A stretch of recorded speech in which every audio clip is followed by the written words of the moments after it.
Good afternoon, everybody. Thank you for your patience as we sort out our technical difficulties. I hope everyone is doing well today. My name is Daniela Gibbs-Leger, and I'm the Executive Vice President for Communications and Strategy at the Center for American Progress, and my pronouns are she, her, hers. As a member of the host committee for this conference, welcome. I wish we could all be meeting in person in Atlanta and then going out for some delicious food later tonight, but I thank you all for virtually joining us for our talk today, The Action Tank, Strategies for Tumultuous Times. For today's session, we're going to talk a little bit about us, discuss the importance of communications and movement building, how being nimble can lead to communication success, and talk about some lessons learned from this absolute dumpster fire of a year. As we go through our opening remarks, please feel free to introduce yourself in the chat, and while we will have time for questions at the end of our presentation, feel free to drop your questions if you have them, as you have them, in the Q&A box at any time. So, what is CAP, you might be asking? We are a 17-year-old action-oriented think tank that strives to advance progressive causes on nearly every possible front, from creating better-paying jobs to safeguarding our environment and defending basic civil rights. Our mission captures it best. The Center for American Progress is an independent, nonpartisan policy institute that is dedicated to improving the lives of all Americans through bold progressive ideas, as well as strong leadership and concerted action. Our aim is not just to change the conversation, but to change the country. We have teams that cover every major policy issue: climate change, education, racial justice, democracy, over 20 policy teams in all. We not only develop those policy ideas, but we also communicate them effectively to policy leaders, community leaders, and the broader public. John Podesta, a senior advisor to both Presidents Clinton and Obama, founded CAP in 2003 to be a multi-issue think tank that approached policy creation differently. We were founded on the idea that you can write all the brilliant policy papers you want, but if you don't have the infrastructure in place to get those ideas into the public discourse and eventually passed into law, what is the point? It was that thinking, that commitment to investing 50% of our budget to communications and outreach that led me to make the leap from politics to CAP from my first stint here way back in 2005. And I so believed in CAP that when I had the opportunity to choose my next adventure after the Obama White House, I chose to come back here. I believe our work is more important than ever before, because right now, some in our country believe that thoughtful policies founded upon research and rationality no longer matter. But the truth is, the public is still moved by ideas and solutions which focus on addressing the real challenges they face. And I'm so grateful that I get to work at a place that has a real commitment to both policy creation and communications and outreach. So I look forward to our conversation today and getting your thoughts and questions. And with that, I'll turn it over to Marlene to introduce herself. Thanks, Daniela. Hi, everybody. Sorry we're not in Atlanta sipping on peach tea while thinking deep communications thoughts, but very, very happy to be with you all virtually today. I'm Marlene Cooper-Vasilich, and my pronouns are she, her, and hers. I run the events arm of the communications department, and I started at CAP in 2007 during the Obama candidacy, when hope and change actually seemed achievable. I still almost can't believe how long it's been watching and participating during the growth of the organization, or sometimes the morphing of the organization as we adjusted into what we needed to become during different administrations. It's been a fascinating thing, let me tell you. I didn't have a policy background coming to CAP. I worked in the arts and arts administration from a two-person press shop out of a small African-American theater company in the heart of Minnesota. Yes, they do exist. Shout out to Penumbra Theater in St. Paul, to running the education team at the State Theater of Maryland, Center Stage in Baltimore. And right before CAP, I was building performances and hands-on arts education experiences at the Kennedy Center for the Performing Arts. So more of the question for me when I was interviewing was why they would want me. It was the answer that partially convinced me why I needed to become a part of CAP. Sarah Wartell, then the EVP of policy at CAP, who now runs Urban Institute, spelled it out for me. CAP has tremendous policy expertise. and many avenues for getting attention inside the Beltway and in the halls of Congress. But they were also looking for help illuminating the messages to broader audiences in more palatable and non-traditional ways. That spoke to me. It wasn't every day you see a think tank gracing the stage at Aspen Comedy Festival or reaching past their traditional audiences to make sure all affected are included. I think it was Nina Simone that said, as an artist, you have a duty to reflect the times you live in. Through our events, we really try to showcase how lives of people in our country, our states, our communities are impacted and can be bettered. If we tell the story accurately and authentically, it's a win for everyone. And without further ado, Allison, you're up. Thanks, Marlene. Hi, everyone. Thank you so much for being here today. I want to echo Daniela and Marlene and just expressing my regret we can't all be together this week in Atlanta, but convening virtually is the next best thing. My name is Allison Price. My pronouns, she, her, and hers, and I'm the Vice President of Communications here at CAP. A little bit about me and how I came to the organization. I spent the first 6 years of my career mostly on Capitol Hill, working in the Senate in various communications roles. In 2014, the senator I was working for at the time announced that he was retiring, and 2014 wasn't really looking to be a great year for Democrats electorally. And the first opportunity off the Hill that intrigued me was an associate director of media relations position at CAP. And I'd always thought in the back of my head that if I were to leave the Hill, I'd really want to go to a place like CAP. I like that it wasn't an ivory tower think tank, not that there's anything wrong with those, and that they had great reach on the Hill and in progressive administrations.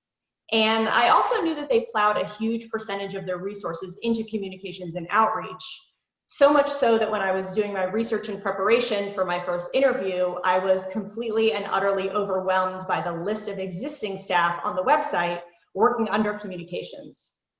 But the rest is history. 6 years later, I'm still here helping oversee a 9-person media relations team. CAP is not your grandfather or your grandmother's think tank. In the time that I've been at CAP, we've added 3 new policy teams: criminal justice, our disability justice initiative, and tech policy. We've added an entirely new state and local government affairs team. We've restructured our communications apparatus, and we've added capacity on the press and digital fronts. And I have just been completely and consistently blown away by my smart colleagues, from my communications teammates here today, to our brilliant PhD economists, to our just out of college research assistants publishing work that might get written up in the Washington Post. So I'm really looking forward to discussing with you all today how we have adapted our work for tumultuous times, and explain a little bit about how we use communications, from media relations to digital strategy to events, to affect real progressive change. And then I'm looking forward to your questions as well. And finally, we'll hear from someone who needs no introduction to many of you here at ComNet, CAP's Vice President for Digital Strategy, Jamie Perez. Edit, that wasn't taken. Hey there, everybody. Jamie Perez here, VP of Digital Strategy, he, him pronouns. Like all of you, I'm sorry we can't be together in person. Sadly, this also means I won't be inviting any of you to a surely embarrassing reunion show I was going to do with my old band while down in Atlanta. I think the world is probably better for it. So let's talk about CAP. Before CAP, I'd spent about 20 years in digital agencies working with all kinds of clients: big brands, scrappy startups, commercial companies, the government, nonprofits. But it was always my work with think tanks and mission-driven organizations that I found the most fulfilling. And I remember first coming across CAP in its early years, must have been 2004, 2005. We were doing some landscape analysis for a digital strategy for another notable Washington, DC think tank. And while my client had a considerable reputation, had considerable resources, we were quickly envious of what was going on at CAP. We knew when it came to the role of communications and impact that CAP got it. You could just see it, and they were structuring and investing accordingly. So listen, every single one of us on this Zoom will spend our careers trying to better bridge the divide between research and communications. It's just the nature of the beast with policy change. We all know both the culture clashes and the great opportunities that come up. But in CAP, I saw a chance to skip ahead on that journey. We still have our collaboration woes. There'll always be someone who works on research for 2 years, only to tell you they want to release the report 2 weeks ahead of their hopeful release date. But with our DNA, these moments happen less often. And with the kind of team we have, the interdisciplinary team we have, we're always able to make something happen. So great to be talking to everybody. With that, let's jump into what making something happen can look like. Great, thank you, Jamie. So the work that we do as communication specialists, be it in the press, digital, or event side of things, is challenging in the easiest of times. And the last several years have been anything but easy. But at CAP, we have worked hard to achieve success, be it on offense or defense, by using all the tools at our disposal and sharing our research and findings with our partners. An example of building movements and messaging through constantly changing circumstances. We're going to dig a little bit into our role around the Affordable Care Act and the unique role we played via policy, communications, and advocacy. Starting way back at the beginning, back in 2005, we published a paper that provided the framework for what is now known as the Affordable Care Act. But we didn't just stop there. We used our communications and outreach tools to build support for our plan. We pushed year in and year out to build support for these ideas until eventually they were passed into law under the administration of President Barack Obama. This work included policy development, message testing and development, communication strategy, and outreach to and coordination with our allies.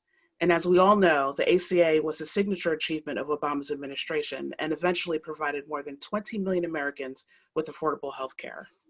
This 7-year history of writing, communicating, and advocating on behalf of expanding healthcare for all Americans positioned us well to shift to the changes and threats that were coming. And after Donald Trump became president and conservatives launched an all-out effort to repeal the ACA from every side, CAP helped spearhead the movement to defend and preserve the law. So now I'll turn it over to Allison to discuss the role that the press and media relations team played in that defense. Thanks, Daniela, for that great lay of the land and a little peek into our history. So I want to start this discussion by talking a little bit about our structure and how it allows us to do the work that we do and how it enabled us to mount our defense of the Affordable Care Act. So as I mentioned, I help oversee a 9-person team on the C3 side of American Progress. That includes a director of broadcast media, 2 directors of media relations, 2 associate directors of media relations, a senior media coordinator, a senior broadcast coordinator, a constituency media associate, and a press assistant. You heard Daniela say we put a lot of resources into communications. You can see it right there. And our team, my team, is structured, I think, a little bit like a PR firm. So if each policy team at CAP is a client, then our directors and our associate directors of media relations are a little bit like account directors. Collectively, they're in charge of communications, media relations strategy, really, for 17 out of 20 of our separate policy teams or accounts. And while they report to me, they're also embedded with their policy teams and they handle their media relations strategy from start to finish. And then, as I mentioned, we've got a 2-person broadcast team handling TV, radio, and podcast booking, a staffer specializing in the editing and placement of op-eds, a staffer handling constituency media, including Spanish language media. But so much of our work is overlapping and intersectional. So it's also really crucial that our teammates doing policy comms also work really closely together as well. And so we meet every morning so that the right hand knows as much as possible what the left is doing. And we really try to stay coordinated as much as we can. We also work closely with our smaller but no less mighty communications counterparts on the C4 side of American Progress, that's CAP Action. And as Daniela mentioned, when ACA repeal was on the table, our history with the writing and the enactment of the law ensured that we were well positioned to defend it. It's a little bit like riding a bicycle. Even though you haven't done it for a while, you're ready to hop right back on. Our policy teams generated dozens of products covering almost every aspect of the healthcare debate. Along with many of our partners, we helped make pre-existing conditions a household term, with analyses showing the number of Americans with pre-existing conditions in each congressional district and state. We also illustrated coverage losses and premium hikes by congressional district and state. We looked at the impact of ACA repeal on women, on seniors, on communities of color. We looked at the impact on maternity care and on mental health and substance abuse treatment, including opioid treatment. And, CAP, we're here in Washington, D.C., and as a D.C. think tank, our focus and strength is usually, I should say primarily, in national communications. We're not a membership organization, and our outreach is not often focused at the micro level. But we set up internal working groups to handle our various communications needs, in addition to participating in coalition efforts with our progressive partners. So I'll start off by saying that we, of course, wanted to influence the Beltway, the high-level conversation around healthcare. But for the healthcare debate, which was so deeply personal to so many people, we also needed to do more to reach people where they actually get their news, which, of course, is not always the Washington Post or the New York Times or CNN. So we pivoted to focus on state and local communications, as well as specialty publications and news outlets, including Spanish language and Black media. In a short period of time, we placed more than 200 news stories featuring CAP experts or original analysis. As Jamie will discuss, our digital and storytelling efforts also helped garner hundreds more clips, op-eds, TV and radio hits featuring the stories of real Americans, Americans with pre-existing conditions, parents that had a child with a disability, or Americans whose lives had just been saved thanks to the Affordable Care Act. These clips appeared across 40 US states and were often targeted towards districts or states with members of Congress or senators that were critical to the health reform debate, including Alaska, Arizona, Maine, and many more. Syndicated print clips from outlets like McClatchy helped us reach more readers in state and local news outlets. And that was, of course, on top of clips in the standard array of national and Beltway publications and TV shows. So not only did we help shape the narrative and help defeat the repeal of the Affordable Care Act, but we created a really resilient infrastructure that we were able to revive just a couple months later when Congress took up the Tax Cuts and Jobs Act, which included the repeal of the Affordable Care Act's individual mandate. And I'll discuss later, it's an infrastructure that we are reviving once more with the threat to the ACA posed by the vacancy left on the Supreme Court following the sad and untimely passing of Justice Ruth Bader Ginsburg. And with that, I'm going to turn it over to Marlene to discuss how events played a role. Thank you, Allison. As you've talked about the full and multi-pronged approach we took on ACA and healthcare in general, I'm reminded of a pivotal moment in CAP's event history that actually helped plant the flag for us, I believe, as the think tank with key policy chops and a laser focus on healthcare. In 2007, we, along with SEIU, the Service Employees International Union, and UNLV, hosted a presidential forum on healthcare. We had all the Democratic candidates on the ticket, except for Biden. If I remember correctly, it was his mother's birthday, so he couldn't come. It was a marathon event of candidates, and one that really held folks' feet to the fire on their healthcare plans. It forced all sides to focus on this issue that every citizen needs and deserves quality healthcare that doesn't break them financially. Scroll forward to the first Obama term and the passing of the ACA, where so many of the building blocks and key protections were workshopped at CAP. We continued to hone in on refining and protecting access to healthcare and held key events counting down to enrollment. Our work through events with partners continued too, with the incubation of the nonprofit Doctors for America. We had access to physicians from all 50 states to help spread the word about expanding health insurance and ensuring access to care. A little more on our events process at CAP. I lead a 5-person events team, including myself, and we work to create our events with our policy teams. We in events have never been presenters alone. We are producers and help lead our policy shops in developing their event experiences.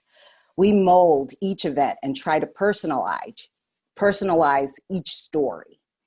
As we're curating our events with our policy teams, we also say hell no to hosting manels. I'll say that again. We say hell no to hosting manels or all male panels. As an audience member, as a woman, as an African, there's nothing more distasteful to me than seeing a panel of old white men with no thought to diversities of any kind represented on stage. So we don't do that. In 2018, we transitioned to a fully accessible events experience with the launch of our Disability Justice Initiative. All our events, virtual or physical, are live captioned. We want to make sure our panels look like our country, and showcasing those facets will always make for a fuller discussion and more audience engagement. Now, I think we're going to move on to some of the other key advocacy moments in our healthcare work. So I'm going to turn it over to Jamie. Thank you, Marlene. Thank you for all that. When it comes to protecting the Affordable Care Act, I first think about all the voices we need to tell the stories, to make it real and make a difference. Knowing opponents were aligning to dismantle the ACA, we launched acaworks.org quickly after the 2016 election. We didn't wait for inauguration. We didn't wait for the opening of the new Congress. We got it out there and we started to gather up those personal stories. We knew we'd have to show again and again how Americans depended on the benefits and protections delivered by the ACA. These stories lent themselves to the press work Allison spoke to, the events like Marlene described, along with government affairs activities and other outreach. But they were also valuable to our partners who could use them to produce their own videos, their own stories, their own events, increasing our reach, garnering attention, all while staying coordinated in a coalition. That coalition-minded work as a team approach suffused everything we were doing. In fact, we'd eventually transitioned this entire targeted story bank program to a partner to run it ongoing while CAP shifted its attention to other pieces of the cause. Even still, our advocacy efforts focused on finding and elevating powerful messengers across a broad community of stakeholders, be it physician groups like Doctors for America for voices most trusted by patients, chronic illness groups like the American Cancer Society and the American Diabetes Society to connect with patients whose lives and financial security are safeguarded by the ACA and likely to be most affected. Even hospital groups like the American Hospital Association for hospital executives who can speak to how hospitals themselves would be hurt by repeal, just to name a few. But we also knew we were going to need a set of tools for this. We continue our work with coalition partners to establish and maintain those tools we need for what is a protracted fight. It is far from over, sadly. As simple as a tool as it is, the hashtag #ProtectOurCare has made it easy for a growing chorus to elevate relevant research and conversation whenever it matters. Back in December, January, if you remember December, January, that was when you could go on a plane, you could go to a restaurant, you could see random friends at random times, you might even meet people. We were mounting a response to the Fifth Circuit Court's ruling on the constitutionality of the individual mandate. It was a decision that potentially endangers the entire law.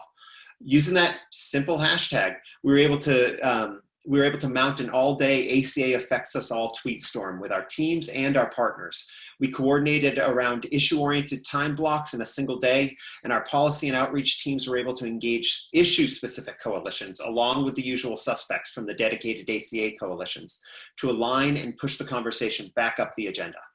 If we can move forward, I can't see the slides because, I can't. That's fine. The ACA means a lot to us at CAP, obviously. I mean, you've heard that here today. We believe it means a lot for all Americans, but there's a host of pressing issues that need solutions. From the fight to protect DACA, because we just can't get enough of the courts at CAP. You wouldn't believe how many lawyers work at CAP, like every third person's a lawyer. They love the courts.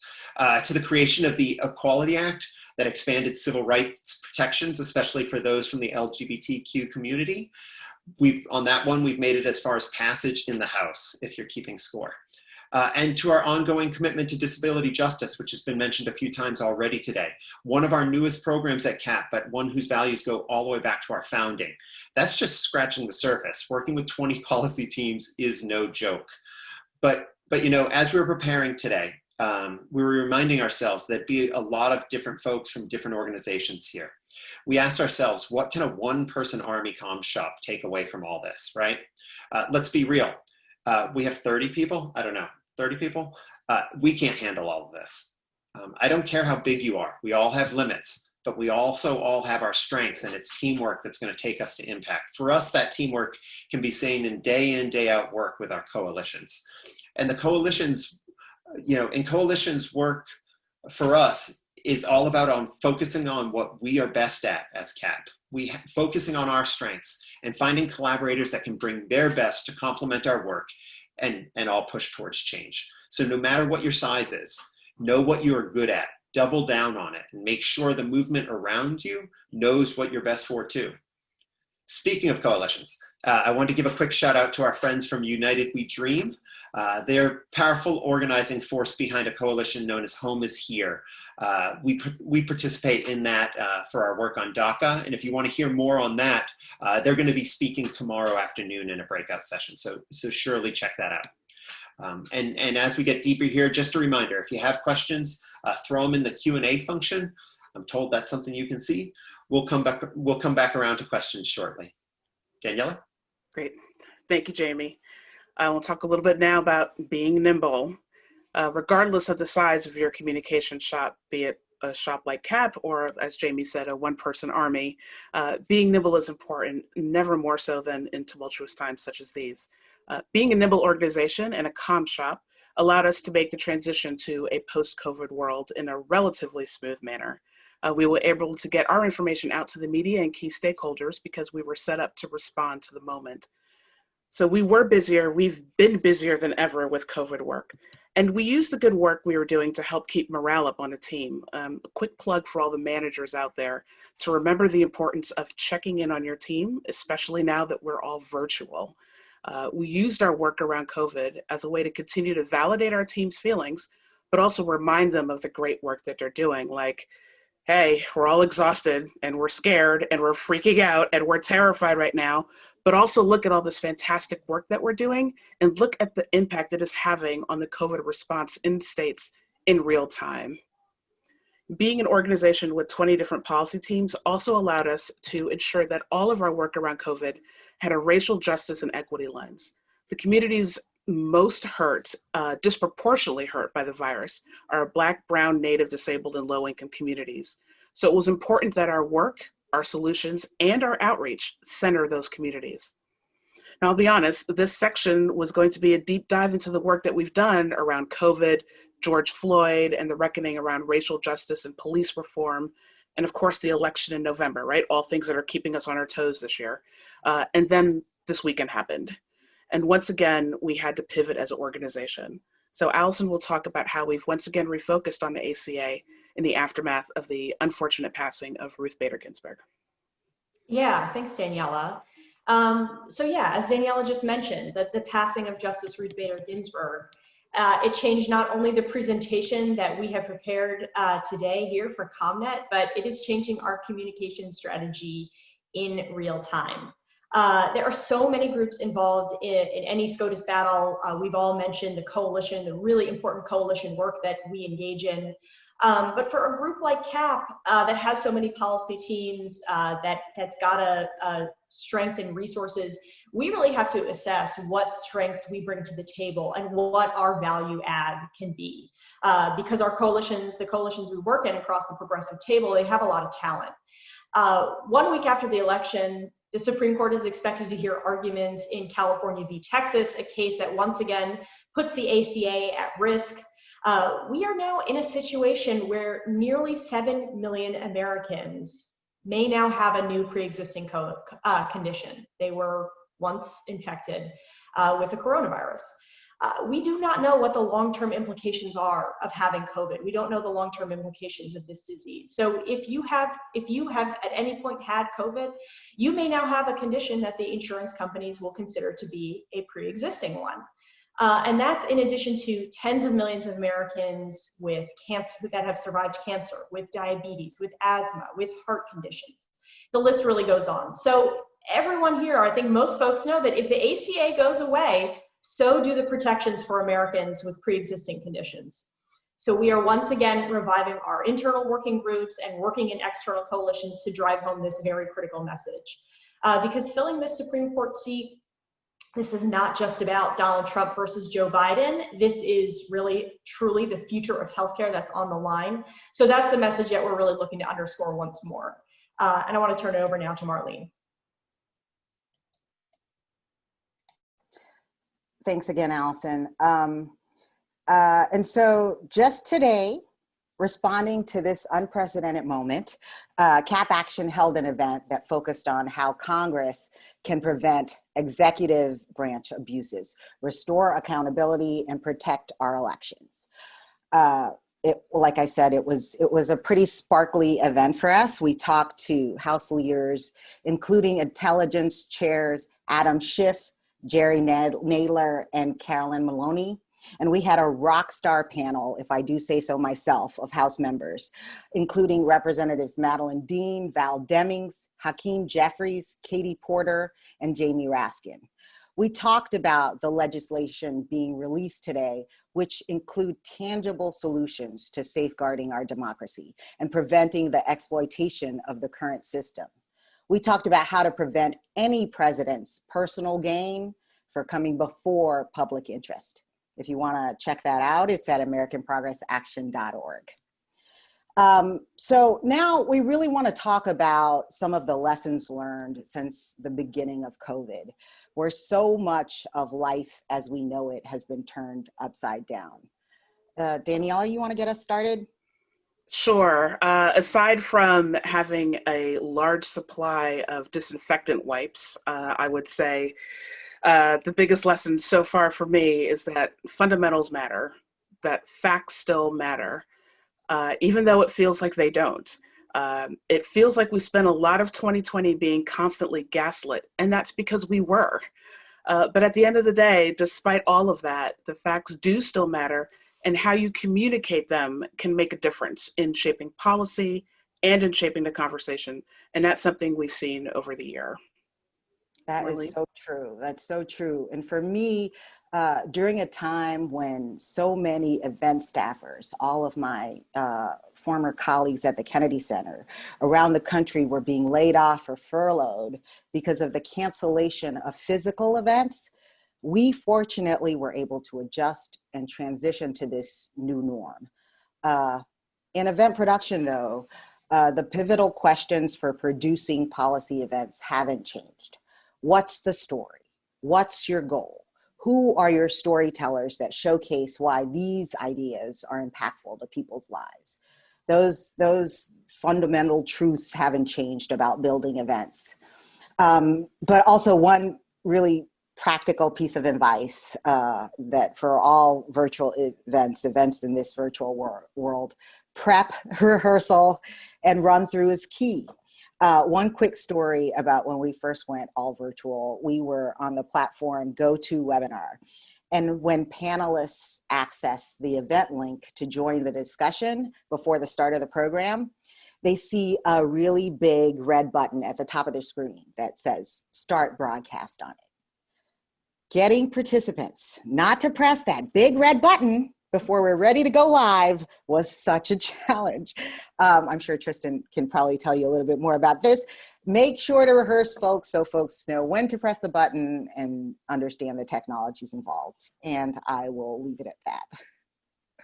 Allison? Yeah, thanks, Marlene. Well, I think adjust and transition are just two of the key takeaways. You know, I think the way that we're doing our work now, on the media relations side, since in the last 6 months, it's different. It's not necessarily worse. So, you know, of course, I absolutely hope that we can hopefully one day soon, return to the office, that we can go back to having those one-on-ones, pen and pads, in-person events, all the ways that we have helped build relationships with members of the media and learn to align our pitches with the topics and subjects that they're interested in covering. But, you know, one of, I would say, a silver lining that we're seeing is that the media attendance now at our events is actually going up. We're getting more coverage now for the work that we're doing virtually, our virtual events. The idea of doing a virtual one-on-one, it no longer sounds as weird as it used to. And I think on a more personal note, one key takeaway, and this is a quote I've seen floating around on social media, is that, you know, in this current environment, we are not just working from home, we are at our homes during a crisis trying to work. Daniela touched on the management experience earlier, and I think from the management perspective, that's a really important point to keep in mind. And that's space that we've got to give ourselves as communicators, as managers, and to our teams that we work with, and to just try to always keep that sense of compassion and our humanity really front and center, because I think that's why we're all involved in this type of work. And Jamie. Thanks, Allison. I actually, you reminded me in the 2.5 years that have transpired since Friday, I have forgotten that our Be Nimble was going to be so much about maintaining internal morale.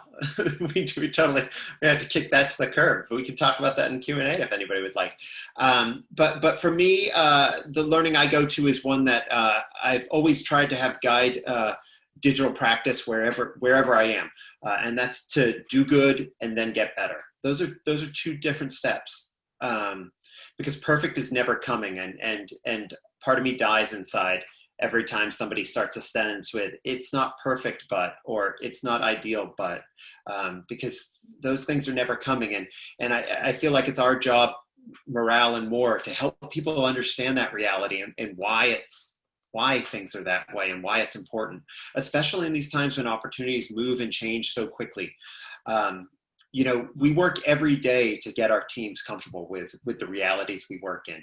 We can't sit around waiting for something precious. The opportunity will leave us. So what we do in our team is we focus on making sure we state our intentions in what we do.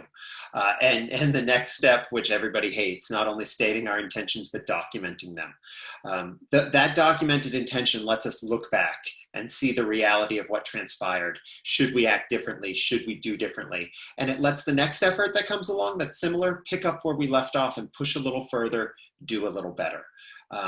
I know it's incremental, and that doesn't, that can be hard in a slog like we're in with this pandemic, but it's the only way to live. It's a journey, and you got to keep on journeying. Thanks. Great. Thank you, Jamie. We will now take some questions. Again, please feel free to put them in the Q&A function that I believe is at the bottom of your screen. We have a few in here, and if I mess up your name, it's not intentional, sorry. So I want to start with Sydney Olnick. I'm going to ask your second question first, because you asked if we were responsible for Adam Schiff's op-ed that I believe was in the New York Times this morning. I don't think we can. Yes, it was all. Okay. No, I'm sorry. I'm just kidding. I think it was in the post. Why do you think I was late? We this didn't morning? write that op-ed. Sorry. But we may not have written it, but obviously somebody was being very intentional about creating an echo chamber. So they introduced this legislation. He had the op-ed. They did this great event with us. So that to me just goes to being intentional about your communications and trying to hit as many people as possible at different places.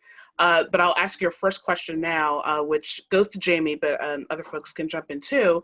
And Cindy asked, how did you get so many people to share their stories, or did it just happen? Everyone can weigh in on this, but it didn't just happen. After transitioning that campaign, ACAworks.org to a partner, we refashioned our whole internal story banking practices. And that's another panel for another day. It's one of the things that's goddamn gold about CAP. I would say our press team and our story banking are things when I walked in that just blew my socks off, because they're things you don't see. I see the events, right? You don't see what's going on. And we've really found, honestly, not only if you don't know how resource intensive story banking is, reach out, we can talk. But there is an active prospecting we're constantly doing through our coalition partners, through media scanning. There is some feedback loop when you start getting some momentum and people start sharing, and an intake site can intake more. But there was active recruitment for those stories. There was everything from earned media, paid media, social media, and like I said, a lot of turning to our coalition partners to say, who do you know? That's one of the benefits of working with large membership organizations in advocacy.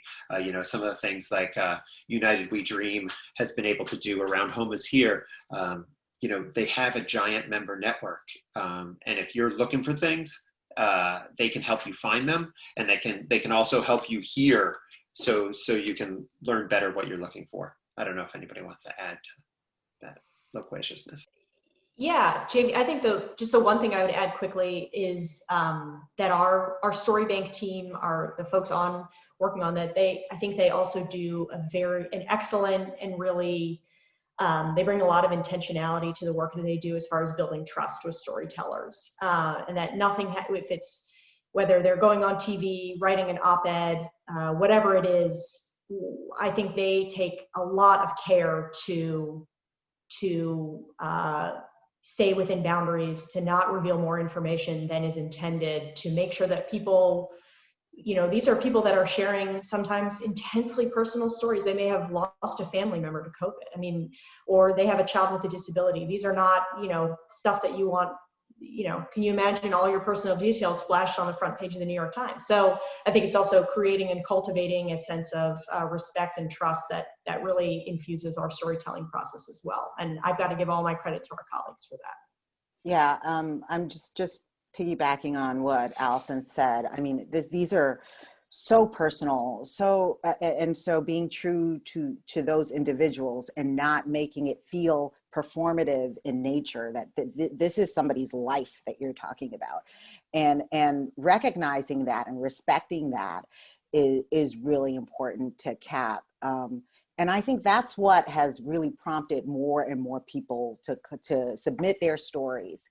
And then we hold their hand. We don't just throw them out there to talk about these, deeply personal experiences. And again, just shouting out our Story Bank team, because, all the kudos go to them.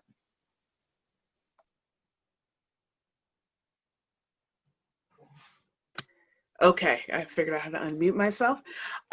Two people have asked this question, so I'm going to ask it now. How do you measure success? Just a quick story. I have this running list of banned words and phrases in the communication sphere that if I read through it right now, I'm sure everybody on this Zoom call would be like, yep. Circle back being like one of the biggest ones. And I use it myself, but that phrase should just, no. And one of them was like, what does success look like? But it's a really important question. And like, you have to be able to answer it at the start of a process, or else you're just, so I would like everybody to take a moment to answer that question from your perspective, Perches. How do you measure success? And I understand that it may depend on exactly what we're working on. So Allison, I'll start with you because you're unmuted. Thank you. That's a great question. And, I think especially working in the progressive space, you're never going to achieve success 100% of the time. I think in the deepest, darkest days of the last few years we've been in, we look back on, John McCain on the Senate floor with the thumbs down as, just an incredible milestone, benchmark, whatever you want to call it. So, I think part of it has to do with also being realistic about the environment that we're in. It's about having the conversation. We've all talked here today about all the different teams we have across CAP Action, across all of our policy teams. So even, when I started here 6 years ago and I was working with our education teams on rolling out one of their many reports, they put out a lot of paper every week, different analysis. It's, success looks like different things to different teams and to different authors. Is every analysis going to be front page New York Times? No. But if you are working in the education space and you really want to reach the education stakeholders, I know we all love that word, stakeholders, or the people that are actually working on writing the bills, or they're working in the agencies and they're doing the rulemaking, and then you want to figure out, well, where are they getting their news? Where are they getting their information? Can we reach them? That might not be through the New York Times, but getting a great exclusive in a newspaper or a news outlet that everyone in the K-12 space reads, and then it gets picked up by other national education reporters around the country, that's a big success. So I think your definition of success, of course, as the Vice President of Communications, there's nothing I love more than opening up that daily clips packet and seeing the page go on and on and on. But, it's just going to be different in every circumstance. And, of course, we put together the metrics, we look at where our clips are coming from. We've got we make our board reports and all of those things. But I think as someone who works in media relations, for me, what success also looks like is, again, like I said, if I'm working with an author, I'm working with a policy team, and they're looking to achieve a certain goal, whatever I can do from the communications front to help them achieve that, then that to me looks like success.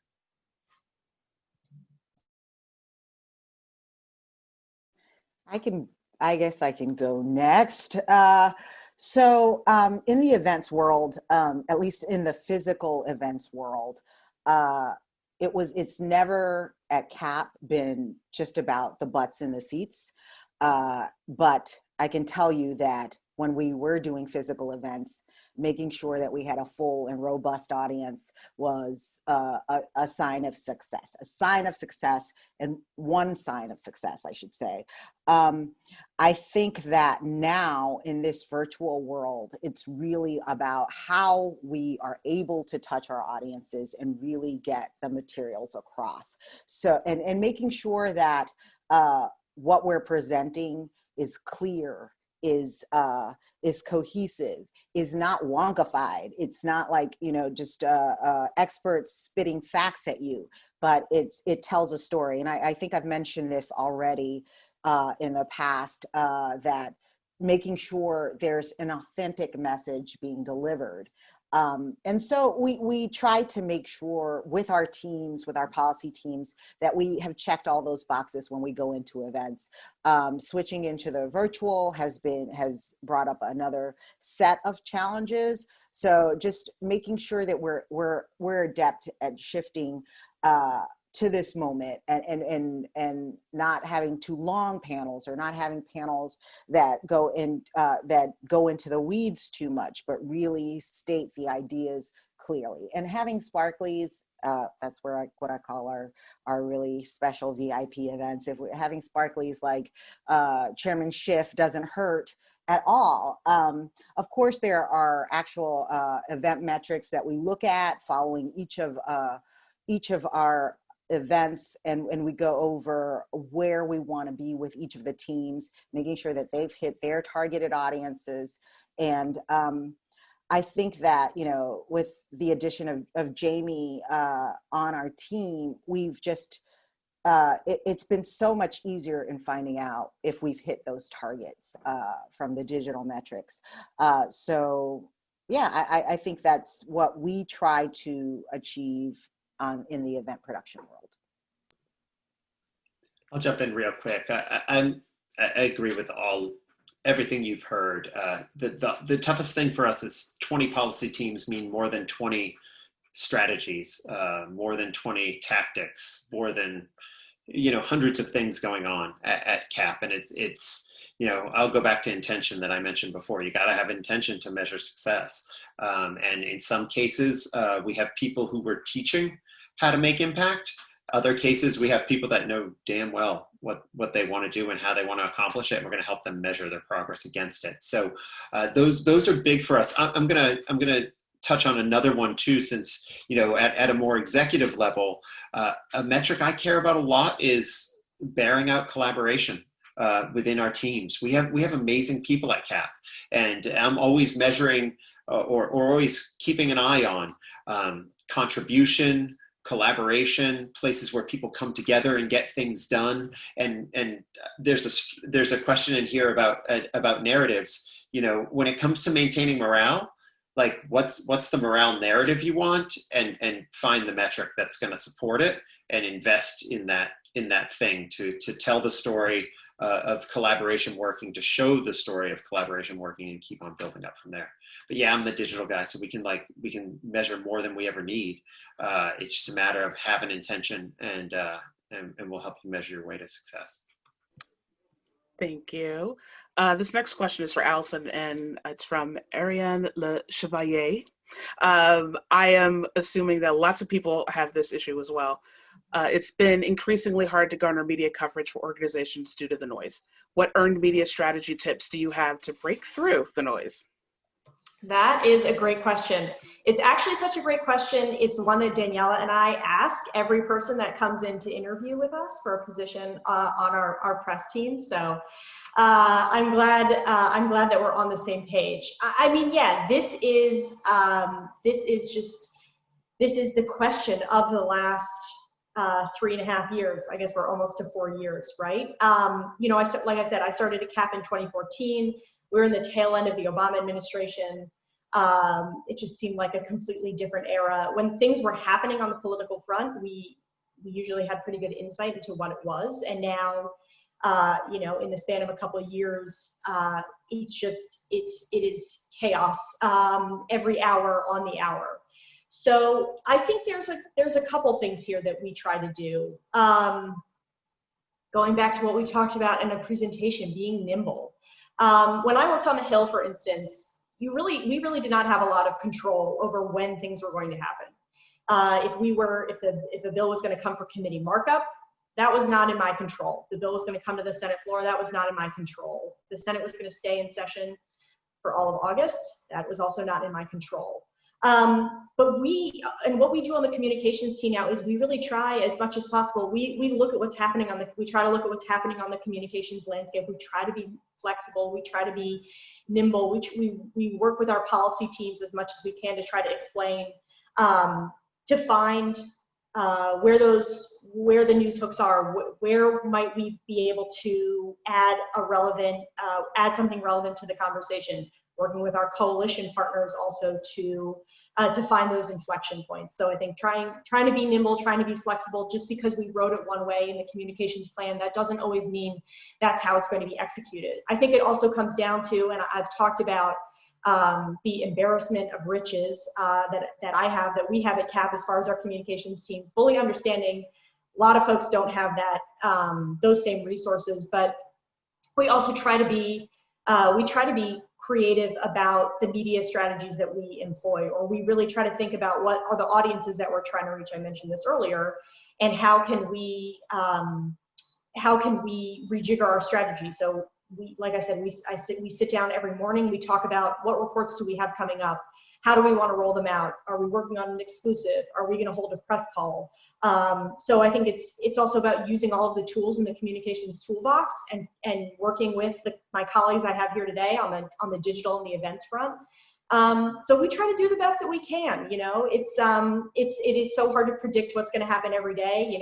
I, like many others, I was sitting down with my family for the Jewish New Year on Friday evening, and we had this breaking news, and we've had to completely change things around since then, as far as the things that we're doing strategically. So I think using all those tools in the toolbox, being flexible, being nimble, and of course maximizing the relationships that you have with members of the media, with reporters, if that's the work that you do. For those, whether you're new or whether you've come in, I think building those relationships is also really crucial as well, and figuring out who are the reporters that even when there's other things happening, they might be interested in what you're writing on, because that's a pet subject for them. Yeah, and I would just add, and I'm sure Jamie has a lot to say about this too, is, as communications people, I'm sure we all do this, but knowing your history, knowing what you've already put out, know your product, know what's in your archive. So when something is happening, you are like, oh, you know what, we wrote this report on this thing 5 years ago, and all of a sudden it is in the news again. What can I do to get this in front of reporters right away? Can I write a quick topper, send it back out? So that way you're, staying top of mind with people, but like utilize your archive and your history and the work that you've already done to respond to things that are happening right now. If you want me to add to that, that's an uphill battle for sure. Guys, we're not perfect at it, and think of how fast a successful think tank's personnel move, right? So often when we're pulling up that 5-year-old report, it's not written by the person that's now in the position to promote it. So these are all things you have to manage, and you have to manage culturally to get people working together that way. And it's not easy, but it's important. Mute. Okay. This is a really good question from Eric Brown. Facts need to matter, but Travian Shorters told us this morning that narrative means more than facts. Do you agree? How do you harmonize these realities? No, that is definitely a word. I mean, look at our president. So I would say, I'm never, of course, I'm always going to say that facts are very important, facts matter, but your narrative is equally as important. We absorb things through storytelling, and how you deliver these facts, how you deliver your message is so important. We are bombarded by a million different things in our lives, not just the news, but like your children and work and trying to figure out how we're living through this COVID nightmare. So how you tell your stories, it is absolutely crucial. I see these things as going hand in hand, because you can tell a great story, but if it's just all, bullshit and lies, that to me is obviously, that's not great from my perspective. And I think your your narrative is better bolstered if you're actually telling something that is true. So I would say they go like this. Who wants to answer also? I'll add one quick thing. I think it's a great point that you make about narrative and facts going hand in hand, and something that I think of our colleagues in Cap Action and in our storytelling team. They've been doing some work this week to draw attention to the sad milestone that we just reached. 200,000 Americans now passed away from the coronavirus.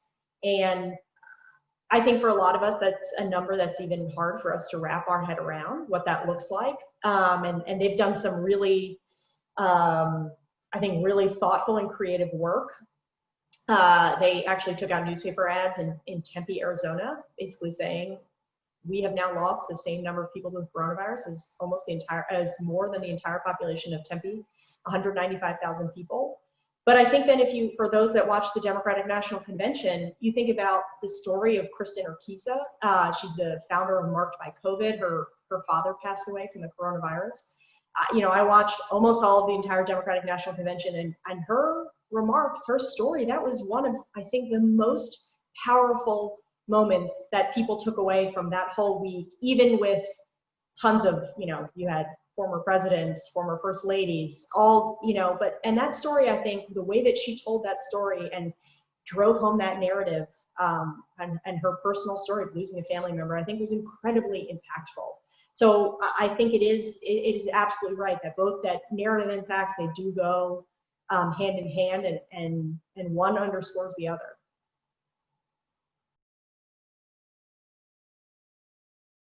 Yeah, that's a really good point. And I just want to note that she is also one of our storytellers. So this is a very good question from Rhiannon Collette. We heard this morning in the CDC Foundation panel that healthcare policy comms can at times be more sluggish than a news cycle because of the strong desire to perfect the messaging.